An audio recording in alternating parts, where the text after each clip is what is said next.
ഒരു പ്രത്യേകതയാണ്. അതുകൊണ്ട് തന്നെ ദേവിയെ അപരാജിത എന്ന നാമകരണത്തോടുകൂടി വിളിക്കപ്പെടുന്നു. അതുകൊണ്ട് തന്നെ ദിവസവും തുടർച്ചയായി 11 തവണ അപരാജിത അപരാജിത അപരാജിത എന്ന നാമം ചൊല്ലിക്കൊണ്ടിരുന്നാൽ നമ്മുടെ ജീവിതത്തിൽ ഒരിക്കലും പരാജയം ഉണ്ടാവുകയില്ല. 11 തവണ മാത്രമല്ല, നിങ്ങൾക്ക് എത്ര തവണ ചൊല്ലാൻ ആഗ്രഹിക്കുന്നുവോ അത്രയും തവണ ഈ മന്ത്രം ചൊല്ലാം. ഈ മന്ത്രം ചൊല്ലുമ്പോൾ പ്രത്യേകമായും ശ്രദ്ധിക്കേണ്ട കാര്യം, കുളി കഴിഞ്ഞതിനു ശേഷം മാത്രം ഈ മന്ത്രം ചൊല്ലുക.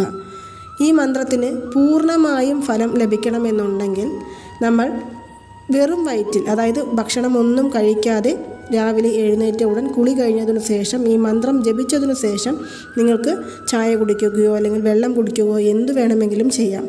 പക്ഷേ ഈ മന്ത്രത്തിൻ്റെ പരിപൂർണ ഫലം നിങ്ങളുടെ ജീവിതത്തിൽ ഉണ്ടാകണമെന്നുണ്ടെങ്കിൽ വെള്ളം പോലും കുടിക്കാതെ ഈ മന്ത്രം ചൊല്ലുന്നതാണ് വളരെ ശരിയായ ഒരു രീതി.